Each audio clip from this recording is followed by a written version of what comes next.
दूसरा कि एक सेंगोल नाम की जो राजदंड है उसकी भी स्थापना की गई। तो हम ये देखेंगे कि आखिर ये सेंगोल है क्या।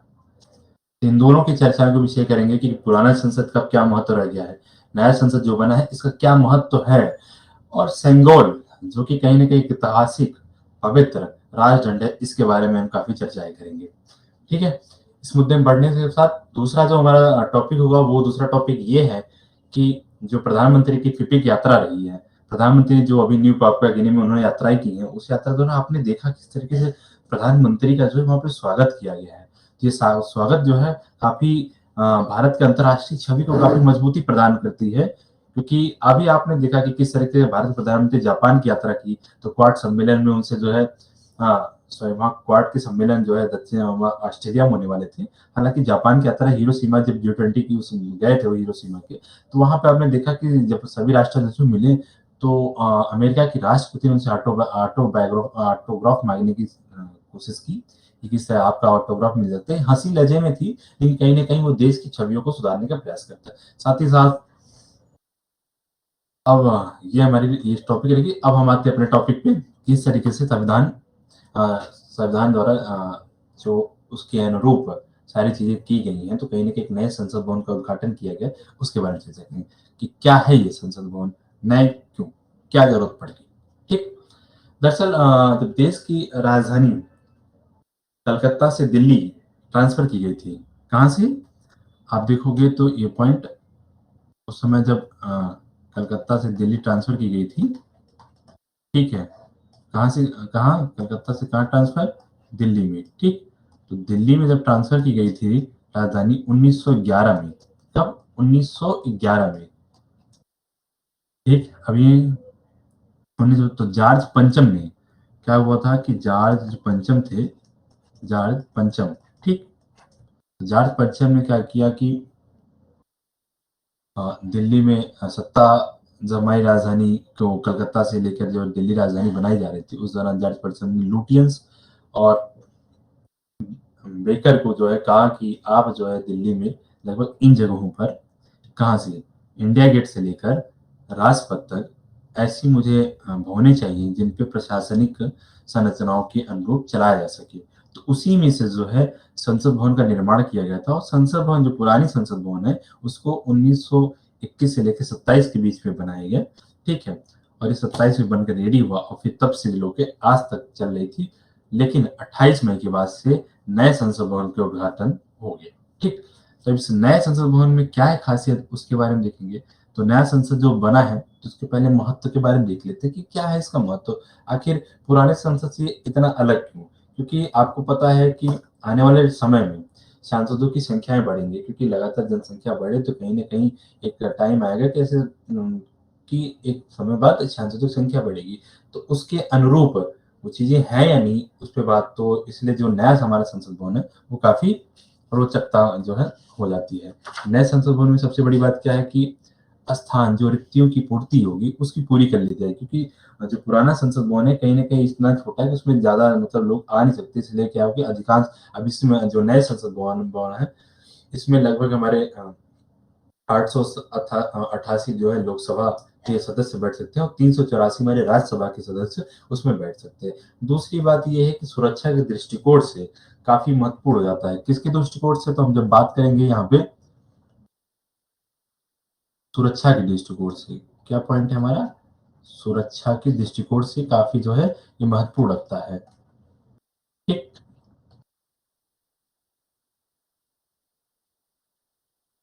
ये सिक्योरिटी पर्पज से पहला ये है कि आपको पता ही है कि 2001 में जो है भारत के उस संसद भवन पे हमला किया गया था, आतंकी हमला हुआ था। तो कहीं ना कहीं आधुनिक संरचनाओं से जब ये लैस होगा तो कहीं ना कहीं इसके चाक चौबंद, जो सुरक्षा के चाक चौबंद होंगे, वो काफी बहुत ज्यादा महत्वपूर्ण हो जाएंगे। दूसरे पॉइंट ये कि ये जो नया संसद भवन है अपना, ठीक, जो अपना नया संसद भवन है, ये नया संसद भवन है, ये क्या है कि भूकंप रोधी भी है। ठीक है। जो पुराना वाला था उसमें क्या था कि भूकंप रोधी नहीं थे, तो कहीं ना कहीं ये डर था। तीसरा, रेक्टो की पूरी हो जाएगी। ठीक। और पर्यावरण दृष्टि से भी देखा जाए तो पर्यावरण दृष्टि से भी देखा जाए तो काफ़ी महत्वपूर्ण हो जाता है। पर्यावरण दृष्टि से इसलिए महत्वपूर्ण हो जाता है कि बहुत सारे जो है जो आस-पास के विभागीय सचिवालय हैं जो उनके भी ऑफ़िस हैं, वो क्या है कि एक-दूसरे से दूरी पड़ते हैं। तो उनमें क्या होता है अधिकारियों का आवागमन जारी रहता है जिसके चलते क्या होती है कि गाड़ियाँ चलती हैं, तो कहीं न कहीं पर्यावरण दृष्टिकोण से भी लाभ प्रदान करेगा। और लाभ-लागत जिसको हम बोलते हैं कि जो रेंट होती है, बहुत सारी ऐसी ऑफ़िस हैं सरकार की जो यानी किराए पे चलती हैं, तो उसकी भी क्या होगी बचत होगी क्योंकि अब जो नया बन रहा है संसद भवन, तो इसके बनने के बाद सेंट्रल विस्टा प्रोजेक्ट के तहत जो बनाया जा रहा है, तो कहीं न कहीं ये क्या करेगा आधुनिकता प्रदान करेगी। आधुनिकता प्रदान करने के दौरान ये सारी चीज़ें जो होंगी ऑफ़िस एक-दूसरे नज़दीक होंगी और बहुत सारे सचिवालय एक ही जगह बनाए जाए क्योंकि ये सेंट्रल विस्टा प्रोजेक्ट के तहत नए संसद भवन से लेके राष्ट्रपति भवन तक, इंडिया गेट से लेके राष्ट्रपति भवन तक सभी का क्या होगा कि इनकी संरचना के स्वरूप को बदला जाएगा, ठीक? तो नेक्स्ट अब आते हैं कि जो नया संसद भवन बना है, इस जो नया संसद भवन है, तो नया संसद भवन जो बना है, इसमें एक सेंगोल नामक की चीज़ सेंगोल नामक राजदंड की जो है स्थापना की, ये काफ़ी महत्वपूर्ण हो जाता है क्योंकि लगातार चर्चा का विषय बना हुआ है सेंगोल। तो इस पे हम बात करेंगे आखिर ये सेंगोल है क्या? चर्चाओं में क्यों है? इसके ऐतिहासिक परिप्रेक्ष्यों की बात करेंगे। साथ ही साथ हम इस मुद्दे भी बात करेंगे कि इसको अभी तक किस तरीके से स्वतंत्रता की उस जो मध्य पूर्व मध्यरात्रि थी, वहाँ पे इसका जुड़ाव रहा है। ठीक है, क्योंकि 1947 की उस रात की बात इसका एक महत्वपूर्ण पहलू बन जाता है, तो उस पहलू पे हम बात करेंगे कि क्या है पहलू, ठीक? स्टार्ट। तो दरअसल यह एक क्या है कि राजदंड है। ये इसका जुड़ाव जो है तमिलनाडु इसका जो है जुड़ाव वो तमिलनाडु से है। तमिलनाडु, ओके? तमिलनाडु।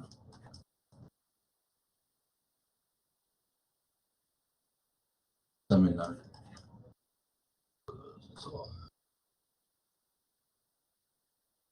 हुँ?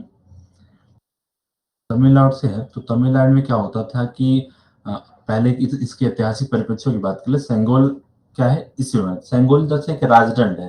राजदंड मतलब क्या होता है कि एक छड़ी जैसा आकार, तो छड़ी डंडे जैसा आकार, दंड जैसा आकार, तो छड़ी जैसा आकार इसी को बोलते हैं राजदंड, ठीक है? दंड। तो दंड के अनुसार ये बना हुआ सेंगोल, लेकिन ये क्या है कि तमिलनाडु की एक ऐतिहासिक और बहुत पवित्र ये सेंगोल की स्थापना जो है अपने नए संसद भवन में की जा रही है। इसलिए सुर्खियों का विषय बना हुआ है। अब ये हम आज इस मुद्दे पे आते हैं कि आखिर इस सेंगोल का मतलब क्या है? तो दरअसल ये तमिल शब्द सेंगई और कोल से मिलके बना हुआ है। सेंगई का तो मतलब होता है कि नीति परायणता और कोल का मतलब होता है छड़, दंड, ठीक? अगर हिन इसका जो हम संस्कृत शब्द में देखें तो इस संस्कृत शब्द में इसका मतलब होता है शंकु। शंकु मतलब शंख। शंख हिंदू धर्म में काफ़ी जो है पवित्र स्थान रखता है, तो उसकी जो है इसका शब्द के मतलब हुए, ठीक? अब ये आते हैं कि आखिर इसको ग्रहण क्यों क्यों किया जाता है? क्यों इसको इतना जो है प्रतीक के तौर पे हम मान्यता देते हैं? तो कहीं न कहीं कि दक्षिण भारत में जो है चोल, चेर, पांड्य इनके जब मतलब राज्य सत्ता का हस्तांतरण होता था, power of transfer of power, तो ये क्या होता है कि जब ये सत्ता का हस्तांतरण किया जाता था, उस दौरान क्या होता था एक राजा दूसरे राजा से जब सत्ता का प्राप्ति होती थी, जो भावी राजा होता था या जो भावी राजा होता था, जो राजा बनने वाला है, तो उसको क्या थे एक प्रतीक के तौर पे हम इसी राजदंड को उसको समर्पित करते थे। तो उसी को सेंगोल कहा जाता था। जब उसको समर्पित करते थे, वो राजा जब उस चीज़ को प्राप्त करता था, तो वो ये कहता था कि मैं न्याय और निष्पक्षतापूर्ण का शासन करूँगा। क्योंकि क्या होता है कि अब उस समय राजा जब इस चीज़ को ग्रहण करता था, तो वो जनता जो प्रजा होती थी, उसको न्याय के तौर पे देखती थी कि ये राजा न्याय के तौर पे काफ़ी अच्छा होगा। इस वजह से जब उसको ग्रहण किया जाता था, तो कहीं न कहीं इस चीज़ की होती थी। तो तमिल संस्कृति में इस सेंगोल का काफ़ी ज़्यादा महत्वपूर्ण स्थान है, ठीक है? दूसरा कि मैंने आपको बताया कि भावी राजा के राज्याभिषेक के लिए किसके? जो नेक्स्ट राजा होता था, जो राजा होता था नेक्स्ट अगला या भावी अगला या नेक्स्ट राजा जो बनने वाला होता था, ठीक है? उसके जो होते थे उस दौरान उसको सौंपा जाता था, ठीक? ये प्रतीक के रूप में उसको भेंट किए जाते थे। दूसरा ये होता कि ठीक है, फिर इसकी चर्चा कहाँ-कहाँ पे मिलती है क्योंकि कहीं न कहीं ये कहा जाता है ना कि कहाँ पे इसकी चर्चाएँ प्राप्त होती हैं, इस बारे में तो कई ग्रंथों में इसके उल्लेख प्राप्त हुए हैं। जैसा कि इसका पहला उल्लेख जो मिलता है वो संगम काल के, ठीक है? संगम संगम काल के जो है मणिमेखले और शिल्पाधिकारम, ये मणिमेखले, शिल्पाधिकारम, पुराणनुरु, ठीक है? इस दौरान इन 2-3 जगहों पे मतलब ऐसे और भी सारी जगह इन पे प्राप्त की इनमें उल्लेख इसका प्राप्त होता है कि सेंगोल क्या है? सेंगोल मैंने आपको बताया ये एक पवित्र राजदंड होता था जब कोई राजा आगामी जो है उसको सत्ता सौंपी जाती थी, तो इस सत्ता के दौरान इसको प्रतीक दिया जाता था। ये प्रतीक जो है निष्पक्षता न्यायपूर्ण शासन के लिए जो है माना जाता है, ठीक? अब ये बात होती है कि क्यों दिया जाता था? क्योंकि मैंने बताया क्यों दिया जाता है क्योंकि न्यायपूर्ण शासन के लिए, ठीक है? क्योंकि जब कोई राजा या कोई भी चीज़ होती है तो उसको किस तौर पे जाना जाता है? लोकतांत्रिक शासन में हम यही देखते हैं ना कि न्याय, धार्मिकता, सुशासन के तौर पे क्या हुआ देखा जाता है। तो कहीं न कहीं ये चीज़ इसमें भी मिलती है। ठीक है? अब ये पॉइंट होना चाहिए कि ये चोल राजवंश क्या है? क्योंकि जहाँ पे ये चीज़ प्रचलित थी, विद्यमान थी, तो ये चोल राजवंश उससे पहले हम ये देख लेते हैं कि ये हमारे अभी हमको क्यों महत्वपूर्ण होता है? क्योंकि हमारा जो नया संसद भवन हुआ है, ये सेंगोल वहाँ स्थापित किया जा रहा है। तो कहीं न कहीं इसके ऐतिहासिक परिप्रेक्ष्य को अब हमने ये बता दिया कि सेंगोल कहाँ पाया जाता था? हमने आपको बता दिया कि तमिलनाडु से संबंधित ये जो है चोल राजवंश में जब कोई राजा क्या होता था, दूसरे राजा बनता था, हस्तांतरित किया जाता तो उसको वहाँ के आदीनम मठों द्वारा क्या किया जाता है, उसको प्रतीक के तौर पे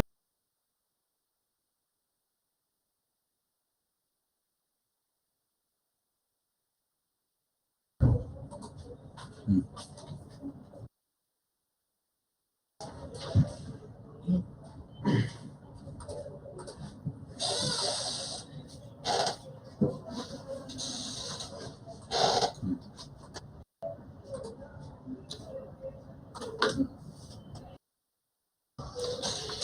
ठीक स्टार्ट करते हैं फिर से और यहाँ पे हम देखते हैं कि किस तरीके से ये हमारी स्वतंत्रता के जो गौरव पल क्षण थे, उसमें इसका क्या महत्व रहा है। तो उस विषय की चर्चा करते हुए हम आगे बढ़ेंगे। तो हमने ये देखा कि जो संगम पीरियड है, उस पीरियड के दौरान क्या हुआ कि तमिलनाडु के क्योंकि तमिलनाडु के जो है हमारे सिराज गोपालाचारी ये तमिलनाडु के थे और इनको दार्शनिक और विद्वान के तौर पे जाना जाता था। तो जब इनसे जवाहरलाल नेहरू जी ने चर्चा की कि किस तरीके से जब स्वतंत्र देश आज़ाद हो रहा है, कहीं न कहीं क्या होगा कि भारत को सत्ता हस्तांतरण किया जा रहा था। तो भारत के लोगों में कौन तो ऐसी एक गौरवपल क्षण को बनाया जाए, जिससे क्या हो कि इस चीज़ों को यादगार रखा जाए। तो उन्होंने काफ़ी अध्ययन किया। उस अध्ययन के दौरान उन्होंने देखा, पढ़ा, समझा और फिर उन्होंने चोल साम्राज्य के बारे में इस चीज़ को देखा कि वहाँ पे सत्ता हस्तांतरण के लिए सेंगोल की एक रीति-रिवाज चलती थी। क्योंकि माउंटबेटन को क्या था कि ये चीज़ पता थी नहीं कि भारत के रीति-रिवाज क्या है और किस तरीके से चीज़ें चल रही थी। तो उन्होंने जब ये चर्चा की, तो ये सेंगोल के बारे में जब जानकारी मिली, तो राजगोपालाचारी जी ने क्या किया कि इसकी चर्चा नेहरू जी से की। तो नेहरू जी ने कहा ठीक है, ये आपकी ही ज़िम्मेदारी बनती है कि आप जो है इसकी सारी ज़िम्मेदारी आप रखिए कि सेंगोल पे जो है आपको सीखना है। तो उन्होंने क्या किया कि थिरुवदुथुराई मठ है ये तमिलनाडु में, ठीक है? उस मठ के जो है मठाधीश से उन्होंने चर्चा की कि चर्चा के उपरांत इन्होंने ये कहा कि ये मैं आपको ज़िम्मेदारी देता हूँ कि आपका काम है इसको कि एक सेंगोल बनाया जाए क्योंकि पता है कि सेंगोल जो सौंपते थे वो सेंगोल जो सौंपा जाता था, वो क्या होता था कि पुरोहितों द्वारा ही दिया जाता था। तो उन्होंने काम सौंपा, जब ये सौंपा, वहाँ पे उन्होंने पुरोहित दिए। तो हाँ, फिर इन्होंने क्या कि जो वहाँ के मठाधीश ने थे, वहीं के गोमती बंगारू ज्वेलर्स हैं, ये काफ़ी प्रसिद्ध थे। तो इनको इन्होंने इसका काम सौंपा कि आपको एक जो है सेंगोल बनानी है और उस सेंगोल में जो है इसकी करना है। तो उन्होंने क्या की कि कहा ठीक है और इस चीज़ को उन्होंने कम्युनिकेट करने के लिए लगभग प्रॉपर जो है 2 लोगों के ने सेंगोल को बनाया था। उनका नाम जो है सॉरी 1 मिनट, हाँ, जो उनका नाम था वो था बुम्मदई एथिराजालू और बुम्मदई सुधाकरन। इन दोनों ने क्या किया कि 30 दिन के अंदर क्या किया, इस को निर्मित कर दिया सेंगोल को। अब हम बढ़ने से पहले देखिए सेंगोल का आखिर मतलब है क्या, कि इसकी नक्काशी कैसी हुई। तो सेंगोल की जो नक्काशी हुई है, सेंगोल की ये जो नक्काशी हुई है, इसमें क्या है कि गोल्ड प्लेटलेट चढ़ाई गई है, सोने की परत जो है इसमें गोल्ड, ठीक है, और उसके बाद प्लेटें चढ़ेगा, चांदी से इसको बनाया गया है, ठीक है, और गोल्ड की प्लेट इस पे चढ़ा दी गई है, ठीक। सही है। और ये जो 800 ग्राम का, लगभग 800 ग्राम का है, इसको चांदी के जैसे बनाया गया है, और ये नीचे से पतला ऊपर से ऐसे मोटा हो गया, जिसके शीर्ष पर क्या है कि नंदी की प्रतिमा स्थापित की है। किसकी? इसके शीर्ष पे नंदी की प्रतिमा इसकी स्थापित की गई है। दूसरी बात, इसमें जो है 2 झंडे भी बने हुए हैं, तो उसका क्या महत्व है, नंदी के प्रतीक का क्या महत्व है, इसकी हम चर्चा करेंगे, ठीक है। तो राजदंड पर जब नंदी का जो शीर्ष है वो क्यों है? दरअसल क्या होता है कि आपने देखा है कि हिंदू धर्म में इसका बड़ा, नंदी भगवान नंदी का काफी जो है एक धार्मिक महत्व है। उस महत्व में ये है कि उनको आगे, जब भी आप देखेंगे, जैसे आप मंदिर की एंट्री करते हैं, तो उस एंट्री के दौरान ये देखा जाता है कि उनको वहां स्थापित किया जाता है। इसका मतलब ये होता है कि स्थिरता की जो है प्रतीक के तौर पे देखा जाता है कि नहीं, शासन का जो प्रति होगा वो एकदम अड़ी होगा, तो कहीं न कहीं इस चीज़ को दर्शाता है। शैव धर्म से संबंधित है, तो इस चीज़ को वहाँ होता है। दूसरी बात ये है कि इनमें जो है शक्ति संपन्नता व समर्पण का प्रतीक के तौर पे जाना जाता है। क्या है? शक्ति के संपन्नता व समर्पण के प्रतीक के तौर पे इसको देखा जाता है, ठीक है। और नंदी की जहाँ भी प्रतिमा स्थापित है वो स्थिरता का प्रतीक होता है, और स्थिरता क्या करती है? शासन की स्थिरता का प्रतीक करती है, जो अड़िग रहने का संदेश देता है, ठीक है। और झंडा जो है, उस झंडे पे क्या है कि एक गौरवशाली प्रतीक होने के साथ-साथ भारत के आगामी महत्वाकांक्षी को दर्शाता है, ठीक। अब इसके बाद ये स्वतंत्रता से इसके जुड़ाव के संबंध में देख लेंगे। लगभग क्या हुआ कि अब आपको पता ही है कि जब अंग्रेज यहाँ से जा रहे थे, इन 250 सालों के शासन के दौरान जब यहाँ से जा रहे थे, तो उन्होंने क्या की कि सेरेमनी के दौरान इसकी चर्चा की। चर्चा के दौरान क्या हुआ,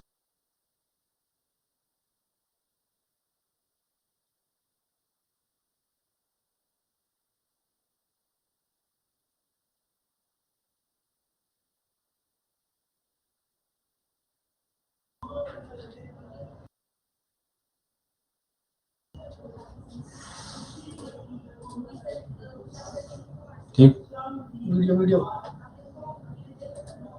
वॉइस आ रही है थोड़ी सी। You are currently the only person in this conference.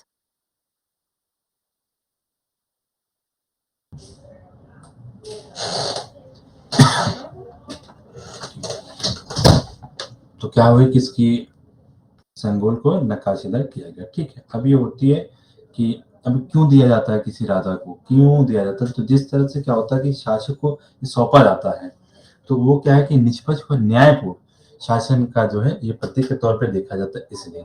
अब उसके बाद ये पॉइंट आ जाते हैं कि अब हमने आपको बता ही दिया कि स्वतंत्रता से कैसे जुड़ा था। सारी कहानी आपको समझ में आ गई कि ये नेहरू जी को जब प्राप्त हुई, तो उसके पहले क्या हुआ कि माउंट बेल्टन से होते हुए वहाँ के जो थिरुदुराई आदि मठ के जो है आते हैं, वो माउंट बेल्टन को सौंपते हैं, और सौंपने के दौरान फिर मध्य रात्रि को जो है ये पंडित जवाहरलाल नेहरू जी को सौंप दिए जाते हैं, ठीक है। तो जब दिए जाते हैं, तो कहीं न कहीं उस उपलक्ष्य में क्या होते हैं कि एक थिरुवन्नम द्वारा लिखी गई एक भजन थी, उसको भी गाया जाता है, फिर नादेश्वरम भी बजाया जाता है इसके उपलक्ष्य में, ठीक है। अब ये है कि अब ये चोल साम्राज्य से जुड़ा हुआ, तो कहीं न कहीं चोल साम्राज्य को भी देखना पड़ेगा। तो पॉइंट पे आते हैं कि चोल साम्राज्य है क्या? चोला है क्या? ठीक। तो चोल साम्राज्य क्या है कि ये 9वीं से लेके 12वीं शताब्दी तक, ठीक है, 12वीं शताब्दी तक क्या हुआ कि इन्होंने यहाँ पे शासन किया। कितने? 9वीं से लेके 12वीं शताब्दी तक लगभग यहाँ पे इन्होंने शासन किया। तो एक मजबूत शक्तिशाली शासन जो है इनके हाथों में रही है। और ये पता है, दक्षिण भारत के साउथ इंडियन के लगभग उस पार्ट को आप देखेंगे तो सबसे ज्यादा शासन करने वाले एक यही है, चोल साम्राज्य के। यहाँ पे जब सत्ता का हस्तांतरण एक राजा से मतलब सत्ता का हस्तांतरण होता था एक से दूसरे के प्रति, तो ये प्रतीक के तौर पे दिया जाता था उन्हें, जिसको सेंगोल को। और ये ठीक है, तो भारत में जब इसको दिया गया, जवाहरलाल नेहरू को दिया गया, तो बाद में इसका क्या हुआ कि इसको ले जाके जो है इलाहाबाद की म्यूजियम है, इलाहाबाद में, इलाहाबाद का है उत्तर प्रदेश के जिला इलाहाबाद, इलाहाबाद के आनंद भवन के उस म्यूजियम हॉल में इसको रख दिया गया। ठीक, कहाँ? आनंद भवन, आनंद आनंद भवन किस म्यूजियम इसको रख दिया गया। ठीक है, वहां उस म्यूजियम में इसको रख दिया गया था। बाद में जब पता चला इसका कि क्या है इस सिंगल, तो इसको वापस लाके जो है पुनर्स्थापित किया जा रहा है भारत के उस नए संसद भवन में। ठीक है, अब इसका ये है कि अब ये रखा कहाँ जाएगा, तो इसको जो है जो हमारे लोकसभा के स्पीकर होंगे उनके ठीक जो है ठीक ऊपर ही इसको, उनके आसन के ऊपर इसको रखा जाएगा। ठीक, यहाँ तक सारी बात क्लियर है? ठीक है, नेक्स्ट अब हम बढ़ते हैं कि अब ये क्या है। तो सत्ता के हस्तांतरण के तौर पे इसको देखा जाता है, और मैंने इसको बता दिया कि इसका सुझाव किसने दिया था, सारी चीजों को। इसको बनाया किसने, मैंने ये भी बताया 1947 में लगभग 30 दिन के अंदर इसको बनाया गया था। बुमदी एथारा राजा चालू और बुमदी सुधाकर ने इसको 30 दिन के अंदर क्या किया था, बनाया था। ठीक है, सेंगोल राजदंड, अब इसके बारे में आ जाते हैं कि आखिर राजदंड है क्या। तो मैंने आपको बताया कि 5 फीट का नक्काशीदार है, सोने से निर्मित है। ठीक है, सोने की इसमें क्या है कि पर लेप चढ़ाई गई है, चांदी से बनी हुई है, सोने की लेप चढ़ाई लेप इस पे प्रॉपर जो है एक परतदार इसको बनाया गया। ठीक, राजदंड पे नंदी का शीर्ष रखा हुआ है, तो कहीं ना कहीं ये न्याय के प्रतीक के तौर पे देखा जाता है। ठीक, हमने स्वतंत्रता से जुड़ाव भी बता दिया किस तरह की कहानी थी। शैव धर्म से ये है कि क्या है, तो थिरुवदी थुरई एक आदिनम मठ है जहाँ पे तमिलनाडु में, ये क्या करते हैं कि इन्होंने आपने देखा, तो उन्होंने इसको कहा फिर ना न्यू पार्लियामेंट की भी हमने चर्चा की। तो इस तरह की हमारी सारी चर्चाएं।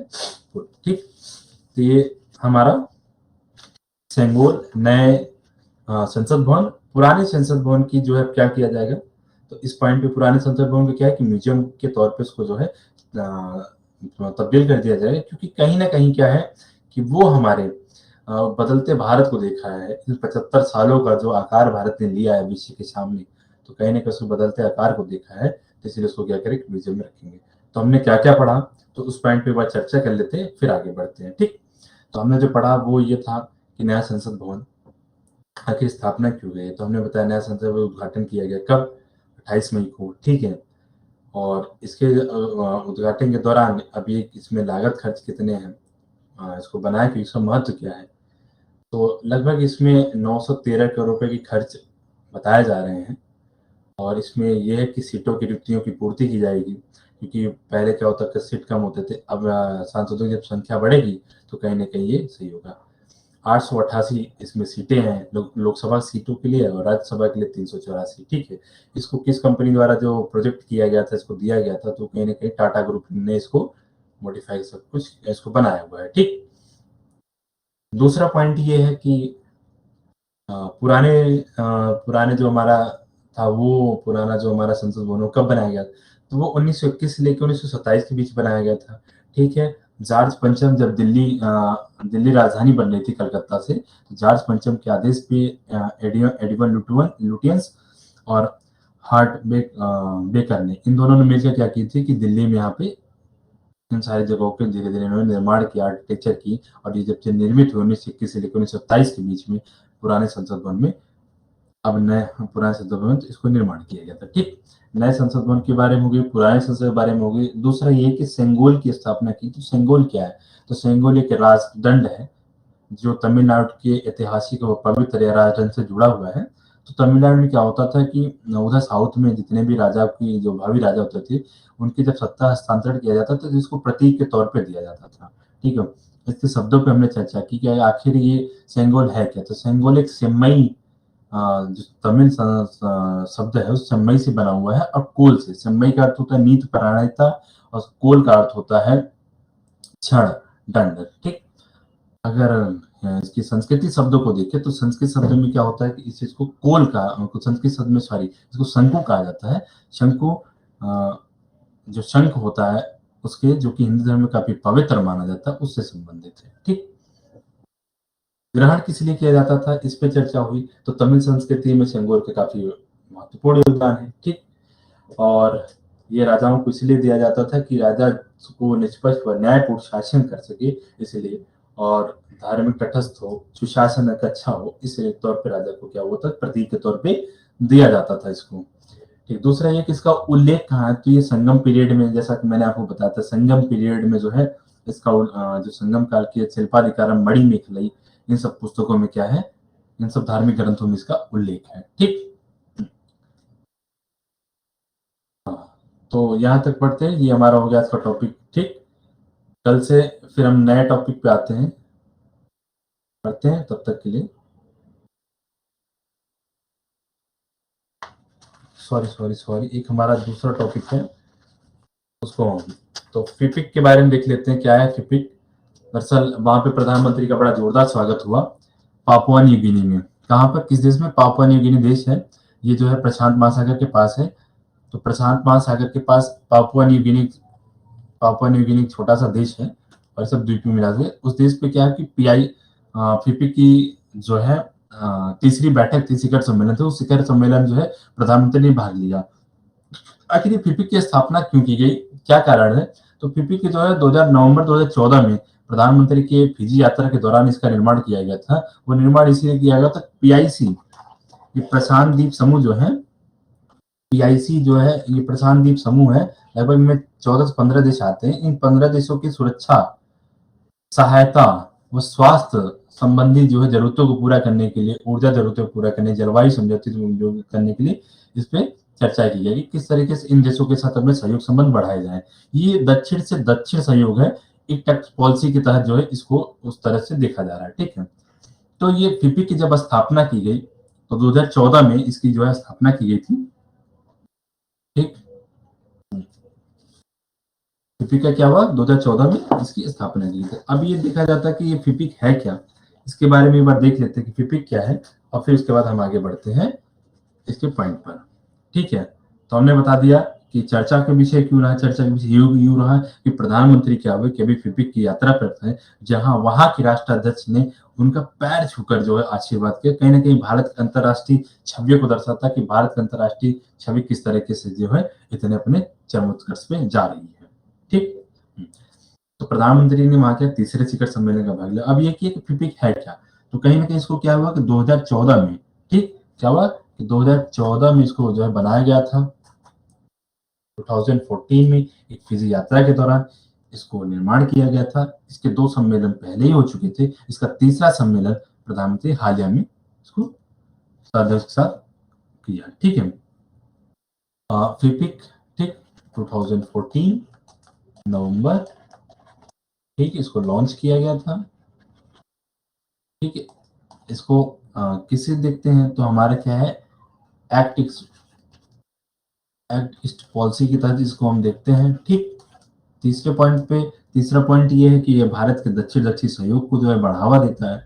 इसमें लगभग 14 प्रशांत देश शामिल हैं। तो 14 प्रशांत देश क्या होते हैं कि जो पीआईसी के देश हैं, जो प्रशांत के आसपास, जो प्रशांत महासागर के आस के पास के देश हैं, ये क्या कि त्रिकोणीय संबंध बनाते हैं। इनमें तीन समूह में लगभग 3 जो है समूह को शामिल किया जाता है। जो पहला समूह है उसको बोलते हैं, 3 भौगोलिक क्षेत्रों में जो बांटा गया है, तो उनको पहला जो है उसको बोलते हैं मेलानेशिया, ये, ठीक, दूसरा माइक्रोनेशिया, तीसरा जो है हमारा पोलिनेशिया। इन तीनों पोलिनेशिया मिला के लगभग 14 देश जो है आते हैं। तो उन्हीं में से क्या है इसको बनाया गया है, जिसको हम कहते हैं फिपिक। ठीक, अब इन 14 देशों की एक बार चर्चाएं कर लेते हैं कि इन 14 देशों में कौन कौन से देश शामिल हैं। तो पहला हमारा जो देश शामिल है, पहला जो देश हमारा शामिल है वो है कुक, फिजी, ठीक, फिजी, तीसरा कुक आइलैंड हो गया, दूसरा फिजी हो गई, किरीबाटी हो गई, मार्शल आइलैंड हो गए। जो इस टाइप के सारे देश हैं, जो माइक्रोनेशिया, नारो, पिलू, Palau, Papua New Guinea, Samoa, Solomon island, हालांकि सोलोमन आइलैंड काफी चर्चाओं में रहा है, तो आप उसको भी एक बार देख लीजिएगा क्या है। टोंगा, टोंगा भी देखिएगा, टोंगा में क्योंकि अभी वहाँ पे ज्वालामुखी विस्फोट हुए थे काफ़ी, तो ये आपके जो है महत्वपूर्ण टॉपिक हो जाते हैं। तो एक बार टोंगा, टुवालू और वानुतालु, ये क्या है 14 देश मिलाकर जो है ये फिपिक की रचना करते हैं, ठीक है। और भारत के इसके विस्तार में एक गंभीर अभी प्रयास कर रहा है कि किस तरह के इन देशों को अपनी नजदीकी बढ़ाई जाए, ठीक।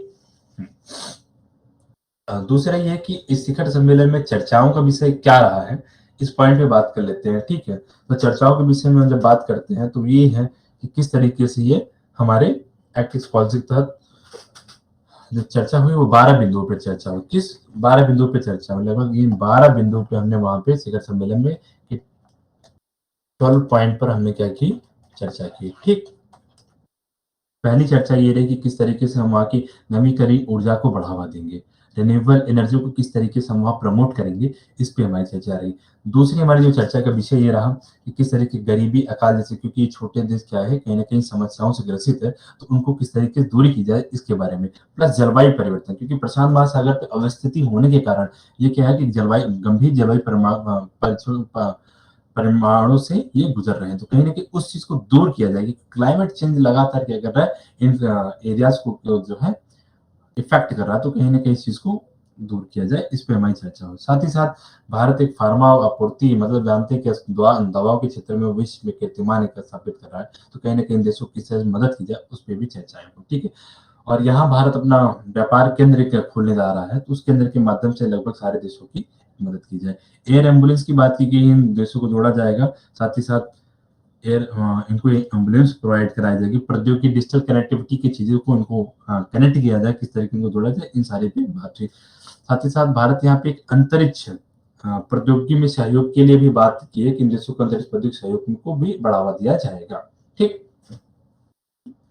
अब आगे अब आगे जब हम बढ़ेंगे तो हम ये देखेंगे आखिर इसका उद्देश्य है क्या, मतलब भारत यहाँ पे प्रयास क्यों कर रहा है, तो और फिपिक क्या है, तो एक जिसका उद्देश्य भारत के संबंधों को कहीं ना कहीं आपस में जोड़ता है, क्योंकि अगर फिपिक से कनेक्टिविटी हमारी बढ़ती है तो वो क्या करेगा कि हमको बढ़ावा, एक संबंधों को महत्वपूर्ण बढ़ावा मिलेगा और अंतरराष्ट्रीय प्रभाव को भी एक मजबूती मिलेगी भारत को, ठीक।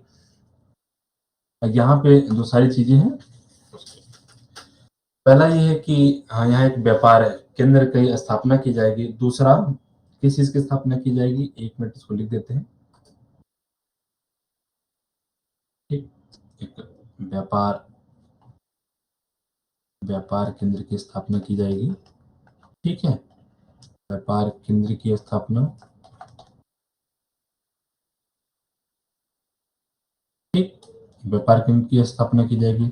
दूसरा पॉइंट ये है, यह कार्यालय प्रशांत द्वीप समूह, ठीक है, कि बाजारों को भारत की पहुंच को बढ़ाएंगी, क्योंकि इससे आर्थिक प्रगति भी भारत की देखी जा रही है। तो दूसरा पॉइंट क्या है, आर्थिक प्रगति, ठीक, इकोनॉमिकल ग्रोथ, आर्थिक प्रगति के तौर पे इसको देखा जाएगा। तो और तीसरा ये कि भारत इन देशों के साथ जब नजदीकियां बढ़ेगी तो अंतरराष्ट्रीय छवि जो है भारत की मजबूत होगी और इन देशों को भी एक लाभ होगा, क्योंकि भारत क्या है कि कहीं स्वार्थ पूर्वक काम नहीं करता किसी अन्य देशों की तरह। तो भारत क्या है यहाँ पे जो काम करेगा वो इस तरीके से कि यहाँ की नवीकरण ऊर्जा को, आपदा प्रबंधन को, स्वास्थ्य और शिक्षा जैसी मुद्दों को क्या करेगा, प्रशांत द्वीप समूह में जुटने के लिए भारत एक मंच के तौर पे कार्य करेगा इन देशों के साथ। साथ ही कि जिस तरह के भारत के संबंध वहां पे जाके वहां की राष्ट्राध्यक्ष ने, आपने देखा कि पापुआ न्यू गिनी की अभी एक फोटो वायरल हुई होगी, आपने देखा होगा कि पापुआ न्यू गिनी के राष्ट्रपति राष्ट्राध्यक्ष जो है जाके अपने भारत के प्रधानमंत्री के पैर छूते, तो ऐसा बहुत कम ही देखा जाता है अंतरराष्ट्रीय के उस माध्यम से। सोचिए इतना बड़ा अगर भारत के सम्मान है, तो कहीं ना कहीं अगर इसकी नजदीकियां होती तो भारत को इससे बहुत ज्यादा फायदे मिलेंगे, क्योंकि इनकी जो अवस्थित लोकेशन है, तो दुनिया भर के जो व्यापार होते हैं लगभग 90% व्यापार वो जलमार्गों से ही होते हैं, तो इसका कहीं ना कहीं भारत को प्रभाव उसका अच्छा खासा मिलेगा, ठीक। अब इस एक लास्ट पॉइंट ये होती है कि हम पॉइंट ये है कि इन द्वीप राष्ट्रों से भारत को महत्व में क्या क्या इनकी महत्व है, इस पॉइंट में देखेंगे तो हाल के वर्षों में क्या कि प्रशांत द्वीप जो देश है जिसको हम पीआईसी कहा जाता है, हमने आपको पहले ही बताया था कि इनमें 14 देश शामिल है पीआईसी। इनके दृष्टिकोण में क्या हो कि लगातार भारत के प्रति सकारात्मक बदलाव आ रहे हैं, कि जिस तरीके आपने देखा ना कि इनकी नजदीकियां दरअसल ज्यादातर क्या है कि अन्य जैसे हमारे चीन, रूस, इन सब जो देशों से इनकी नज़दीकियाँ ज़्यादा, तो अब भारत के प्रति इनके सकारात्मक दृष्टिकोण में क्या है ना, बदलाव आ रहा है। अभी भारत के प्रति ज़्यादा झुकाव की ओर देखे जा रहे हैं। जैसे अभी आपने देखा कि किस तरीके से प्रधानमंत्री के पैर छुए गए, तो कहीं न कहीं इस चीज़ को दर्शाता है। दूसरा दूसरा ये है कि परिवर्तन भू-राजनीतिक, आर्थिक और जो है इस चीज़ को भी ज़िम्मेदार ठहराया जा सकता है, क्योंकि लगातार वहाँ जो परिवर्तन हो रहे हैं, उस चक्कर में ये सारी चीज़ें हैं, ठीक है? और पैसिफिक की जो इसकी लोकेशन देखी जाए तो प्रशांत महासागर पे एक बड़ा महत्वपूर्ण ज्योग्राफिकल इसका लोकेशन है, तो वो इसको जो है काफ़ी ज़्यादा इम्पोर्टेंस प्रदान करता है इन देशों को, ठीक है? अपने सामरिक व आर्थिक भारत का एक सामरिक आर्थिक व्यापार इससे जो है प्रभाव होगा, तो कहीं न कहीं क्या होगा, अमेरिका, रूस, चीन, ऑस्ट्रेलिया और इंडोनेशिया